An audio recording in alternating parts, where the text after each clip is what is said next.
This is the time for a guaranteed livable income. A guaranteed income for seniors so they can live with dignity and not have to worry about paying the bills. Basic income. There's been a lot of talk about it this election. The pandemic has shown the immense gaps in our society. We really need all parties in this election and all Canadians to be aware that there are the solutions that exist to change things. You sent a lot of questions to the Ask CBC News inbox about it. So what is it, and which parties are promising it? When people talk about basic income, they're usually talking about one of two different approaches to financial security. On the one hand, there's UBI, Universal Basic Income. Which means everyone gets a check for the same amount. But at the end of the year, the government uses the tax system to recoup some of that money from the people who don't need it, people who earned enough. And the one that's received a good deal more attention in Canada is a guaranteed income, a basic income that is income contingent. So it depends how much income you have from other sources. In this system, only people with lower income or no income get a check. But no matter the type, basic or universal, the money is given with no strings attached.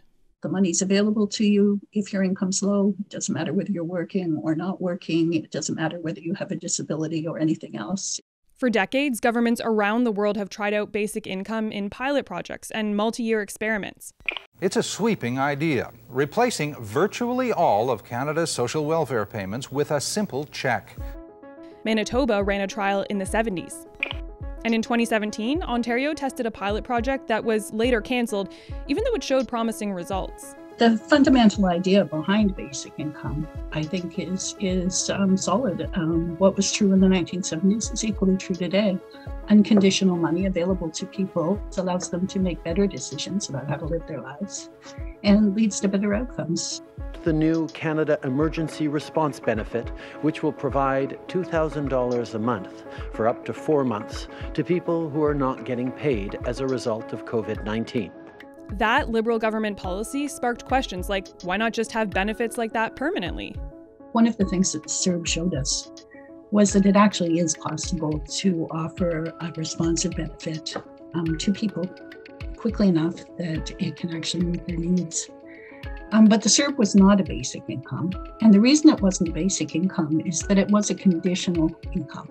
But economists are still divided on whether a single program should replace the policies that already exist, like income assistance and tax credits. It just simplifies things.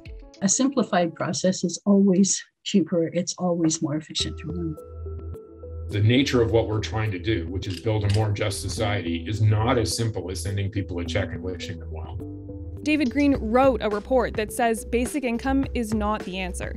Think about an analogy of a house. It was built over years with each generation tacking a room on here and readjusting some other part there. One possible response to that is tear the whole house down and build the quote unquote simpler house, the basic income house. When you do that, you're going to find that the house that you rebuild is also going to be complex and you're going to spend a long time getting there. And that there's a much more direct way to go at this, which is fix the house you have now and recognize that the house has some of these odd warts and extra rooms because it needs to. So where does that leave the main parties?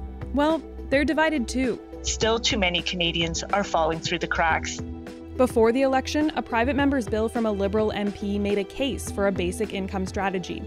But the dissolution of Parliament means that's off the table. The Liberals didn't include basic income in their platform, even though there's strong support for it within the party. Both the NDP and the Greens say they would prioritize a basic income program. The Conservatives have promised to increase disability benefits and the Canada Workers Benefit, but they don't support basic income, and the Bloc and the People's Party of Canada make no mention of it. What happens next is up to you. The one thing economists do agree on is that something needs to change to help Canada's most vulnerable. Do you have a question about the election? Email us at ask@cbc.ca.